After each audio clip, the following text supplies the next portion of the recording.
Lord. Glory to God. There is a time for everything. Amen po ba? Ang lahat po ng bagay ay lakit-lakit po ng Panginoon para po sa ipagbubuti po namin natin.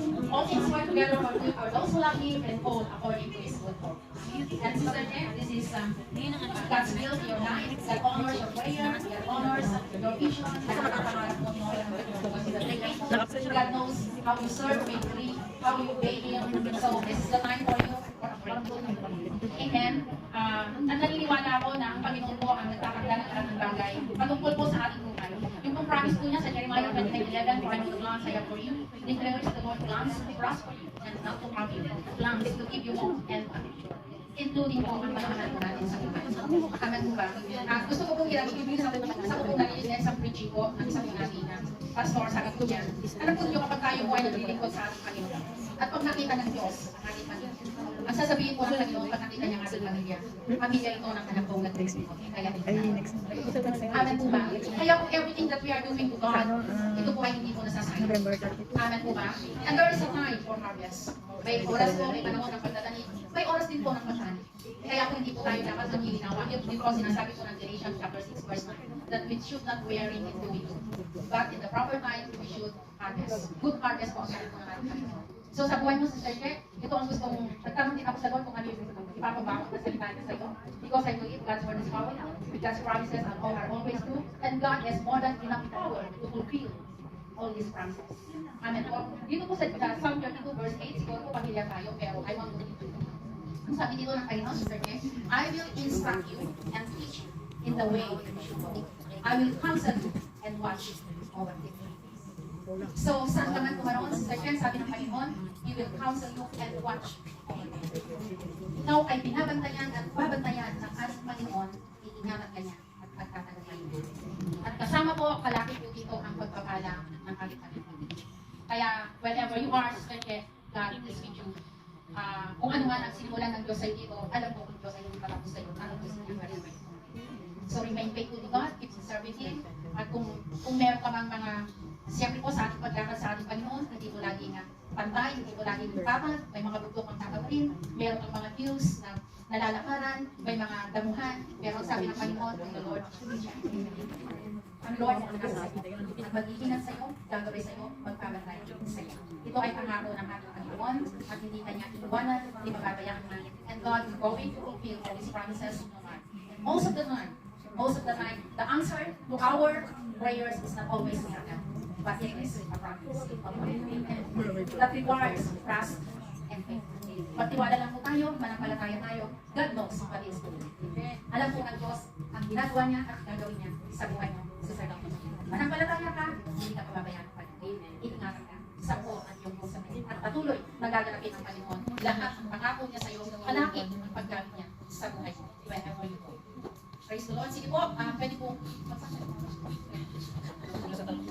Bago natin ipag-pray. This is your moment, Sister. Actually po, first of all, Sister Juliet ay may malaki pong apag spiritually sa buhay ko. And I know God is really doing perfect sa lahat po ng pangyayari sa buhay ko. Long time ago, I think 5 years ago, yeah, may malaking pasya ako sa buhay ko when I reveal and testify my life into the whole world, at the worldwide, JIL worldwide, na napanood po nila yung testimony ko. Eh kung ano po yung nakikita niyo sa akin ngayon, napakalaki na po yung pagbabago. Sobrang pasaway po ako dati at hindi ko po nakikilala ang Panginoon. Sa sarili kong kakayahan lang ako nagtitiwala.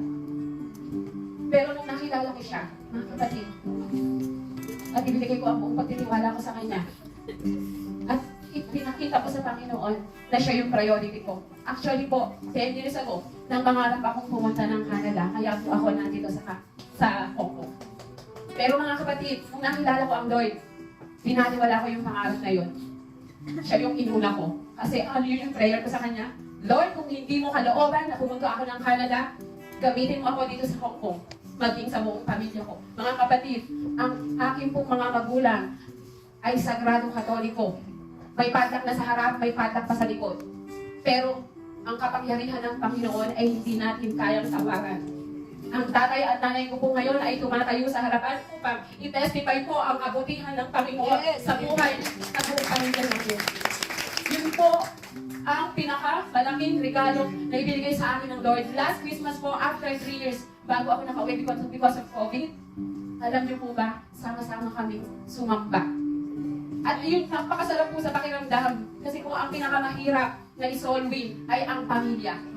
Pero po pag nakita po ng pamilya nyo kung gaano ang Lord kumilos sa buhay nyo, ikaw, yung sarili mo, ang magiging buhay na patotoo.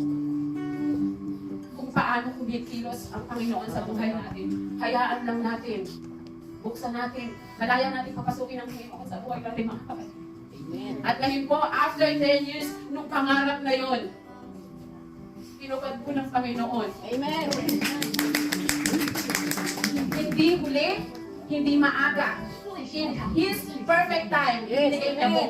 At alam niyo po ba, gusto ko lang pong i-share sa inyo, hindi po, ang nais ko lang po sa oras na ito, ang lahat po ng papuri, parangal at pasasalamat ay para sa Diyos lamang. Alam niyo po ba, isinagot ng employer ko sa Canada ang aking air ticket. Pero alam niyo po ba, sinagot ng amo ko dito sa Hong Kong ang air ticket ko. And alam niyo po, sobrang grateful po ako sa mga amo ko na to. Hindi po nila ako itinuring na helper, kaibigan, kapatid, kapamilya. Yan po yung turing nila sa akin. At na-amaze po ako kasi po meron silang business. Lahat ng client nila na nakakausap ko, kilala ako. Na-amaze ako. Bakit ako kilala? Alam niyo po ba kung bakit? Yung mga amo ko lagi ako ikinukwento. How blessed they are na ako yung kasama nila sa bahay. Sana mga kapatid, yung naranasan ko, kung paano nagtiwala ako sa kaparaanan at kabutihan ng Panginoon, ganun din yung ibigay niyo at alam ko kung paano niya ako pinagtagumpay dito sa Hong Kong, kung paano yung pagpapala ay sukat walang kalagyan at totoo po yung sinasabi ko, umiyak ako sa Lord kasi, Lord, do I deserve this? Lahat ng pagpapala na ito. So ngayon po, papunta na po ako doon sa ipinangangulugan ng Panginoon sa Jeremiah 29:11. Pero, Now siya na outreach. Maraming salamat for 3 months na nakasama ko kayo. Kahit alam ko na aalis na ako, pero I make the most of it. Hindi ako nagpapetik-petik lang na aalis naman ako eh. Hindi na muna ako magsasasamba. Hindi na muna. Pero alam niyo mga kapatid, kulang ang Sunday ko kapag hindi ako nakaka-attend ng morning devotion. Sana, ganun din ang maging puso ng bawat isa sa atin sa tapat na paglilingkod. And I know, in the right perfect time, lahat ng desire ng puso nyo ay ika-grant ng Lord. Basta tiwala lamang kayo sa Kanya. Maraming salamat. May mga siya na outreach family. I'm so grateful na nakasama ko kayo in 3 months of time. God bless us. Okay, so naalala ko po ay hindi ko naman kami kwento lahat ng Sister Kim. But one thing I know, ang breakthrough ko, naging breakthrough ko sa buhay ko ni Sister Kim is complete surrender. Yes. Sa buhay ko ng bawat isa, ang kailangan lang po natin, complete surrender to us. Amen po. So, nakilala ko po siya long time ago. Dahil ako po ay naging man. Sa multimedia po ako dati. Kami po yung pong nag-umpisa ng multimedia long time ago. So, during that time, I keep on going to different churches. All around po ng Hong Kong. Doon po naging Sister Jen. At narinig ko po yung kanyang patutoo. So, we decided na yun po ay document po natin. Because it is a very powerful testimony. And to confess that, it takes courage, humility, and decisiveness to give all the glory to our God. Yung pong katanungan, do I deserve this? Ang naalala ko lang po ay ito. One time po ay nagtanong din ako sa Lord. Kasi po one time, I rendered the word of God sa isang small Bible study. And someone gave me a white envelope. Ayaw ko po kunin. Sabi ko, buwan kasi alam ko parang mas kailangan po niya. Pero in-insist po niya, Sister Julia, this is for you. So I take it. At habang ako po ay pauwi, naglalakad po ako, sinasabi ko sa kanya, Lord, nahihiya ko, I don't deserve this, I'm not worthy, tapos na sa akin, na ginagamit mo ako. And suddenly, the Holy Spirit is present to my heart. Ang sabi po niya, anak, pinagpapala kita, piniglas kita, not because of hormone, not because of this, not because. Amen. Amen. We don't need to deserve, we don't need to reward. We still, because God is faithful, because God loves us, not but of course, God rewards our faithfulness. Amen po ba? So sa buhay ko ni Sister Jen, sa kanya pong journey, sa kanya pong buhay ko siya, it is a long run. A lot of challenges, but she overcome it because God is there. Amen po ba? So sa kanya pong magpunta sa Canada, sama-sama po natin tayo mag-other po ng blessing, panalangin ko sa kanya pong buhay. as the Lord has promised that He is going to counsel you and watch over you wherever you go. Sige po, hallelujah. Dakilang Diyos na makapangyarihan sa lahat sa pangalan po ng aming Panginoon Jesus, ang dakilang tagapagligtas, aming Panginoon Jesus, at sa kapangyarihan po at pakikitisan ng iyong banal na Espiritu, sama-sama po kami nagpupuri, nagpapasalamat, sumasamba sa iyo, Panginoon, sa iyong kadakilangan, sa iyong katapatan, sa iyong walang hanggang pag-ibig, Panginoon, na hindi po natibigo at hindi po nagpawakas. Salamat po, Panginoon, even for this time, for this moment, O God, sa buhay po ni Sister Kay, O God, Lord, thank you so much for her life, O God. She is indeed, Lord, a living testimony of your grace, of your mercy, of your love, O God, of your faithfulness. Salamat po, Panginoon, na minsan pa, Panginoon, pinatunayan mo sa kanyang buhay ang iyong dakilang katapatan, ang iyong pag-ibig, Panginoon. The Lord, ikaw ang pumili, ikaw po ang tumawag sa kanya. At ikaw din po ang nagtatakda, Panginoon, ng lahat, Panginoon, that everything that concern about her, O God. Salamat po, Panginoon. And this is your time, O God, for this, there is always a time for everything. And this is the time and a season, O God, in her life, na mararanasan po niya ang breakthrough. Dadalhin mo siya, Panginoon, sa bansang Canada, upang may pagpatuloy mo po, Panginoon, ang iyong dakilang plano at layunin at mga pangarap po, Diyos, sa kanyang buhay. Ang dalangin po namin, Diyos, patuloy mo siyang ingatan. Patuloy mo pong pagpalain ang kanyang buhay. At huwag pong mawawala ang alab at apoy sa kanyang puso, sa kanya pong paglilingkod, sa kanya pong pananampalataya, sa kanya pong pagsunod sa iyong dakilang kalooban, sa pangalan ni Jesus. At katulad po ng pangako mo, Panginoon, na siya'y pahabantayan mo, Panginoon. Siya po, Panginoon, ay lagi mong titignan in every step of her life, O God. Lord, babantayan mo ito. Ikaw, Panginoon, as you have said, you will direct, O God. You will instruct, Panginoon, according to your word, upang sa ganon, hindi po siya mapapahama, hindi po siya masasaktan, pagkos, Panginoon, patuloy niyang mararanasan ang pagpapala, Panginoon, na inilaan mo para sa kanya at sa kanyang buong pamilya. Salamat po, Panginoon, ng maraming ugat. Ingatan mo, Panginoon, ang lahat, Panginoon, ang patungkol sa kanya, maging, Panginoon, sa travel niya, Panginoon, papuntang Canada. Lord, kailangan niyo, Panginoon, ikaw po ang may takda nito. Ingatan mo, Panginoon, ang lahat po ng sasakyan, Panginoon, nasasakyan po niya, sasakyang panglupa, panghimpapawid. Lord, balutan mo po ang lahat nito, ng iyong banal na yugo na nagusang-us ng Kalbaryo, na wala pong aksidente, Panginoon, o sakuna na magaganap, pagkos, Panginoon. Lord, makakarating siya ng bansang Canada, Panginoon, ng safe and sound and victorious, O God, in the name of Jesus. At salamat din po, Panginoon, that she will not go, Panginoon, empty-handed, but Lord, full of your blessings, O God, in the name of Jesus. Hindi po siya, Panginoon, magkukulang, hindi po siya mawawalan katulad ng iyong pangako. Ikaw po ang kanyang mabuti at dakilang pastor, at ikaw, Panginoon, ay laging sapat at higit pa, Panginoon, sa kanya pong pangangailangan. There is always an overflow of your blessing, O God, of your goodness, upon the life, O God, kaya po, Panginoon, ingatan mo ang kanyang buhay na patotoo sa iyo, Panginoon, sa pangalan ni Jesus. And even right now, O God, ay patuloy ko rin pong sinasalangsang ang lahat po ng gawain ng away sa kanyang buhay, sa pangalan ni Jesus. At siya po, Panginoon, Lord, ay patuloy na magiging matagumpay mong anak dahil ikaw ang patuloy na magtatagumpay sa kanyang buhay, sa pangalan ni Jesus. Mula po sa kanyang ulo hanggang talampakan ng Diyos, encapsulate her, O God, with your power, with your glory, and Lord, and below her type with your most precious blood that shed on the cross of Calvary, in the name of Jesus, that no weapon formed against her friends shall prosper, O God, but only you, God, ang patuloy na magbibigay sa kanya ng katagumpayan at tunay na kasaganahan, kapayapaan, kagalakan, Panginoon, sa pangalan ni Jesus, at mananatili po siyang matapat sa iyo hanggang sa iyong muling pagbabalik sa pangalan ni Jesus. At Lord, gamitin mo rin po siya, Panginoon, sa bansang Canada, wherever she is, O God, ano man po, Panginoon, Lord, ang gawain mo na kanyang daratnan, siya po ay magiging faithful, O God, maalap, maapoy, Panginoon, sa pangalan ni Jesus. At Lord, patuloy po, Panginoon, na mag-aani ka ng kalulatian karangalan at kalulhatian ng Diyos sa kanya pong buhay sa pangalan ni Jesus. Lord, maraming pong salamat, Panginoon, sa iyong dakilan ng magpalang kamay, Panginoon, itinatalaga at itinagkakatiwala po namin ang buhay po ng aming kapatid sa pangalan ni Jesus, sa pangalan ni Jesus. And Lord, we are claiming victory upon victory, blessings upon blessings, and even Lord, unspeakable favors that comes from you and comes from men. In Jesus' mighty name. Salamat po, Panginoon, ng maraming ugat, and even Lord, everyone who agrees this prayer, O God, sa lahat po, Panginoon, na nag-isa sa panalangin ito. Salamat po, Panginoon, na sila din po, Panginoon, ay patuloy, Panginoon, na magkakaani, Panginoon, ng lahat ng pagpapala mo, and even all those unspeakable favors, and even, O God, that the answers to their unspoken prayers, O God, in the name of Jesus. Salamat po, Panginoon, maraming selyuhan mo ng iyong kapangyarihan, Panginoon, ng lahat po ng kasagutan sa aming panalangin. As you have said in your word, call unto me, and I will answer you and show you great and mighty things you know but not. Salamat po na ikaw ang Diyos na sumasagot ng panalangin, at ikaw ang Panginoon ang Diyos ng himala. Lahat po ng imposible sa tao ay posible sa iyo, at lahat po ng hindi namin kayang gawin ay kayang-kaya mong gawin. Sa iyo po, Panginoon, ang lahat ng papuri, pagsamba at pasasalamat sa pangalan ni Jesus. Amen. Praise the Lord. God bless you.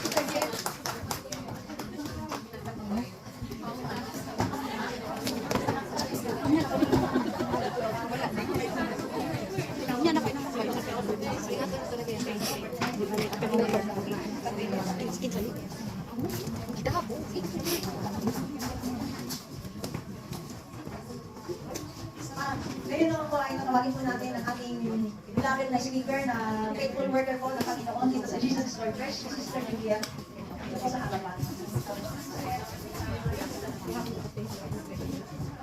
Okay po, as we continue the pastor man appreciation, Opo, pero kayo po ay manggagawa. So, si Sister Juliet Corpus po ay coordinator ng Typo Outreach.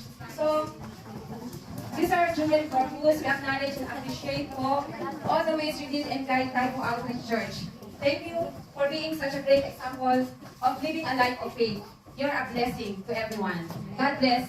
At tinatawagan po natin ang mga workers at nandito po si Ate Bibi para ipag-pray po natin si Sister Juliet Corpus.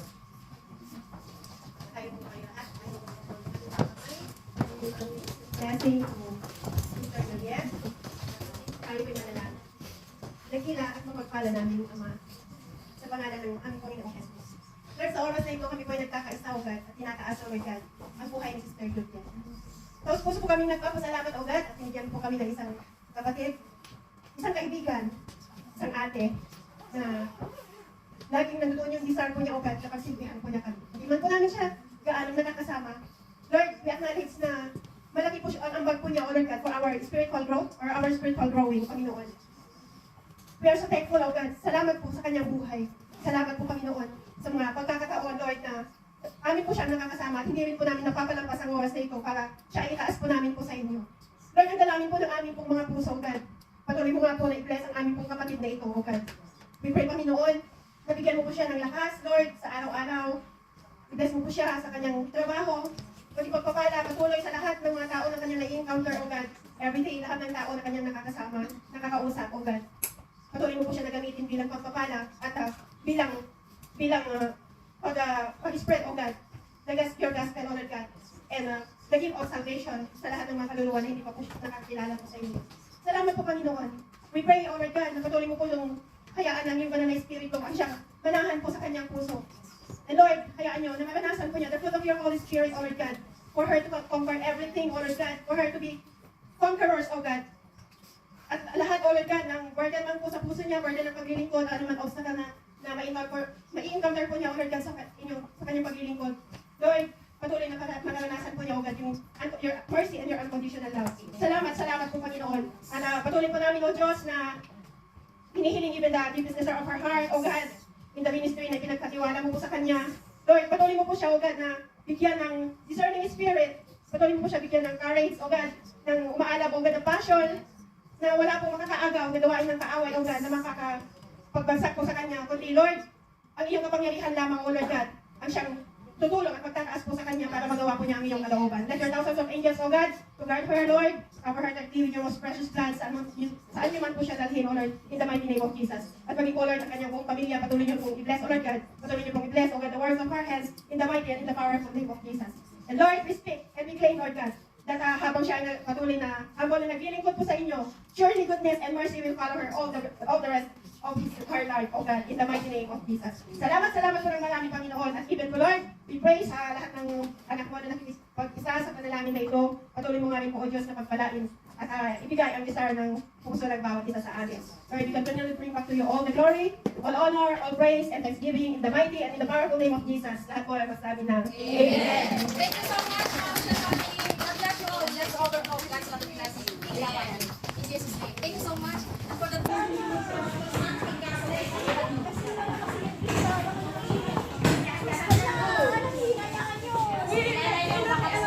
Sorry, Beth!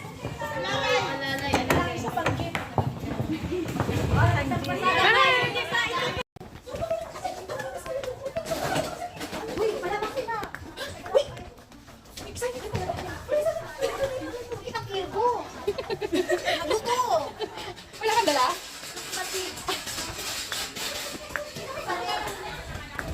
Hello guys! We just had our Sunday service today and we are going to proceed to our Thanksgiving lunch for our sister Che because it's her last day. So sad. Hello guys! Hello mga pangyaw! We're heading out to our lunch get together in the park for a chat. Right?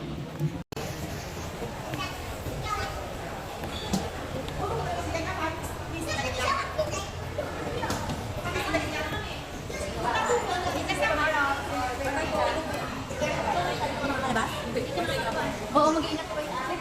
Tingnan mo, mamaya natin agad. Hello guys! Pauwi na kami! Tapos na naman ang isang araw ng aming holiday.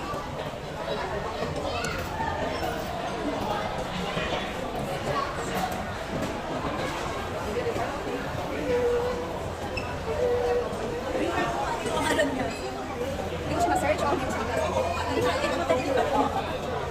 mo siya sa group, tapos hindi mo siya i-type. Yun ang ginawa ko. Ay, ito na group, tapos kasi click mo lang yung profile. Yun ang ginawa ko. Para private. Hindi ko siya ma-private kan message na kasi text daw yung ano. Tingnan ko siya sa kanya. Okay na siya. Alam mo ko rin yung maganda. Bawang ang yung siya. Bye. Kasi dapat magutom. Bye.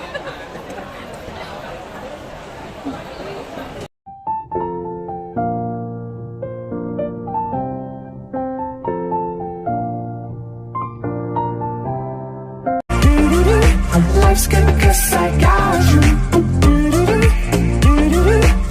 Joe DeYoung, we forever young.